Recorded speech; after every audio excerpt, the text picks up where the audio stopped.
Hello दोस्तों, स्वागत है आप सभी लोगों का अपने इस चैनल पर। उम्मीद करता हूँ आप लोग अच्छे होंगे अपने परिवार के साथ। जैसे कि आप ये देख रहे हैं, ये एक पुस्तक है जिसे कहते हैं कोहबर की शर्त। ये उपन्यास है पंडित केशव प्रसाद मिश्र जी का, और ये उपन्यास बहुत सुंदर उपन्यास है। कभी मौका मिले तो आप लोग पढ़ना। और इसी उपन्यास पर 2 फिल्में बनी है, जिनमें से देखो ऊपर लिखा भी है, नदिया के पार और हम आपके हैं कौन जैसी बेहतरीन लोकप्रिय फिल्में इसी उपन्यास पर बनाई गई हैं। ये आप याद रखना। देखिए, ये आप पोस्टर देख रहे हैं, ये हम आपके हैं कौन, जिसमें मुख्य कलाकार के रूप में सलमान खान साहब और माधुरी दीक्षित हैं। और एक कहानी ये भी बताई जाती है कि इस फिल्म में सलमान खान को कम पैसे मिले थे और माधुरी दीक्षित को ज़्यादा पैसे मिले थे। अब क्यों इनको कम पैसे मिले थे, माधुरी दीक्षित को क्यों ज़्यादा पैसे मिले थे, ये आपको मैं अभी बाद में बताऊँगा। एक ये फिल्म है नदिया के पार, ये भी इसी उपन्यास से ली गई है और इसी उपन्यास पर यह भी बनाई गई है। इसमें मुख्य किरदार पर सचिन और साधना सिंह हैं। ये दोनों प्रमुख भूमिका निभाए थे। इंद्र ठाकुर, मिताली भी भूमिका निभाई थी, और इसमें मोहनीश दयाल और रेणुका ने प्रमुख भूमिका अदा की थी। खैर, इस फिल्म को 1982 में रिलीज किया गया था और इसे 1994 में रिलीज किया। 1982 में पैसे कमाने वाली लिस्ट में ये 19वें नंबर पर थी और ये पहले नंबर पर थी।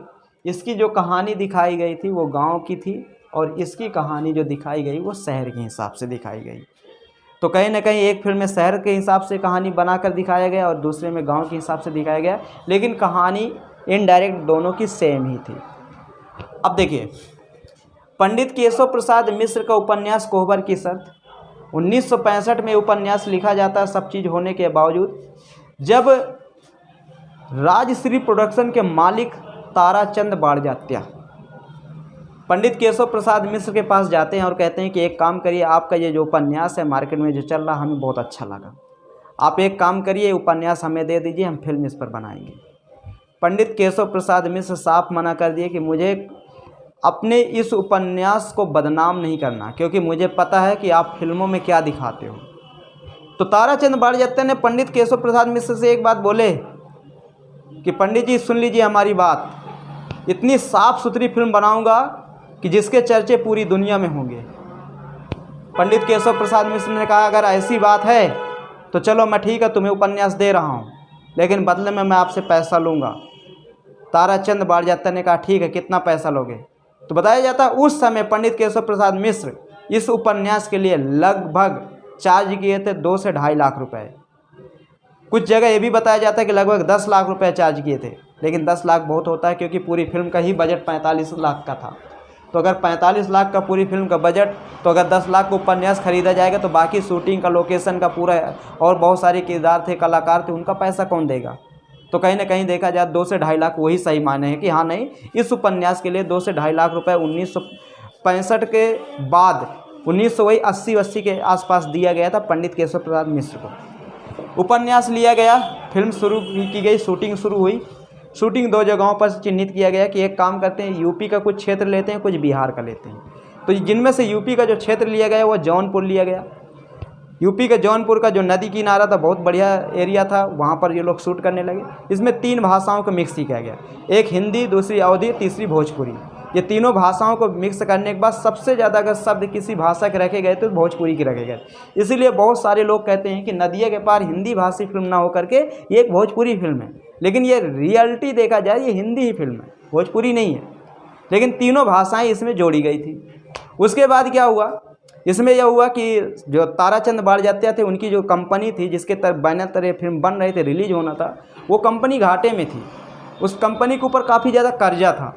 तो उन्होंने दिमाग लगाया कि एक काम करते हैं, इसमें कोई बड़ा कलाकार तो काम करने के लिए तैयार नहीं होगा, कोई छोटे कलाकार लेते हैं। तो इसमें सचिन को और साधना सिंह को लिया गया। साधना सिंह की पहली मूवी है। साधना सिंह को जब लिया गया, सचिन को लिया गया, फिल्म बनी। और बन करके जब ये फिल्म रिलीज की गई तो शुरुआत में इसे कोई रिस्पॉन्स नहीं मिला था। धीरे धीरे क्या हुआ कि जब लोग ये फिल्म थिएटर से देखकर घर आते थे तो चर्चा करते थे, तो फिर पूरा गांव का गांव लड़ी बैल नाद करके सीधा टाकीज पहुंचता था, वहाँ फिल्म देखता था, और देखने के बाद फिर आता था, फिर एक लड़ी जा रही।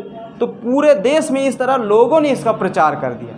और बताया जाता है कि 45 लाख के बजट में ये फिल्म बनी और भारत में 2 करोड़ 70 लाख का बिजनेस किया था वर्ष 1982 में। और कमाई के मामले में 19वें नंबर की सबसे पहली फिल्म थी। बड़ी फिल्म साबित हुई और ये सुपरहिट फिल्म साबित हुई। वैसे 1982 में और बहुत सारी फिल्में रिलीज की गई थी, जैसे नमक हलाल थी, हवालात थी, तमाम ऐसी फिल्में थी। उनका जो कमाई का आंकड़ा था वो काफ़ी ज़्यादा था। उसके बाद क्या हुआ, जो सूरज चंद्र बाड़जात्या थे, उनके पुत्र जिन्हें कहते हैं वो ताराचंद बाड़जात्या के पुत्र सूरज चंद्र बाड़जात्या, वो आए और 1994 का समय आया। उन्होंने कहा इस कहानी को हम दोबारा नए तरीके से बनाएंगे, और उन्होंने वर्ष 1994 में हम आपके हैं कौन बनाई। सेम कहानी सब कुछ, लेकिन जो इसमें कलाकार है वो चेंज हो गए। इसमें कलाकार के तौर पर सलमान खान, माधुरी दीक्षित, मोनीश बेहल, रेणुका, आलोकनाथ, अनुपम खेर, रीमा लागू जैसे कलाकारों को लिया गया। खैर सभी कलाकार मंझे हुए खिलाड़ी थे, उनकी एक्टिंग के पूरे भारत दीवाना था, सब कुछ था। फिल्म बनी, रिलीज हुई और कमाई के सारे रिकॉर्ड तोड़ दिए।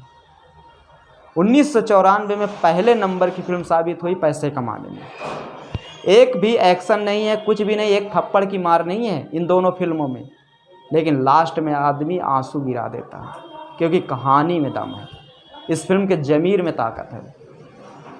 और यही बताया जाता है इसीलिए कि भारत की अगर कोई ऐतिहासिक फिल्म है तो वो नदिया के पार और हम आपके हैं कौन है। ऐतिहासिक फिल्में यही दोनों हैं।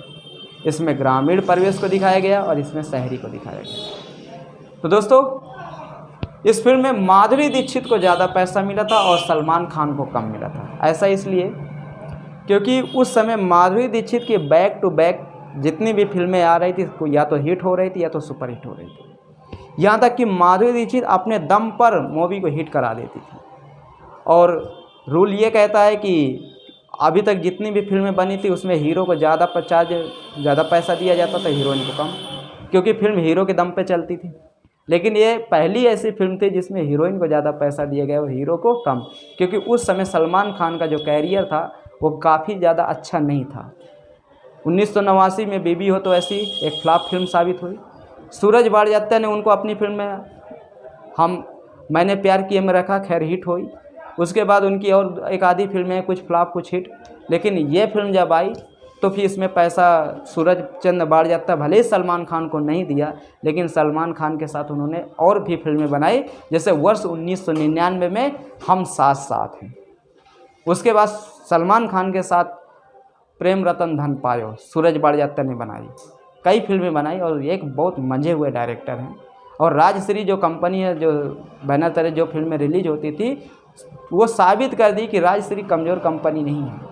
राजश्री एक अच्छी कंपनी है, एक अच्छी कहानी लेकर आती है, लोगों को पसंद आती है, सब कुछ है। तो बताइए कितनी अच्छी खबर के साथ है। तो हम धन्यवाद करते हैं पंडित केशव प्रसाद मिश्र को कि हमारे देश में ऐसे भी लेखकों ने जन्म लिया है। बहुत बहुत कोटि कोटि से धन्यवाद पंडित केशव प्रसाद मिश्र की। कितनी सुंदर कहानी इसमें दिखाई गई थी। अगर पूरे उपन्यास की कहानी दिखा दी जाती तो और कितना अच्छा होता। तो मैं तमाम डायरेक्टरों से ये कहूँगा, कभी मौका मिले तो एक पार्ट वो बना दिए हैं सूरज चंद्र बाड़जात्या, दूसरा पार्ट तुम खरीद के बना दो, ताकि लोग कुछ और जान सके उस समय के भारत को। तो दोस्तों, उम्मीद करते हैं वीडियो आपको पसंद होगा। धन्यवाद।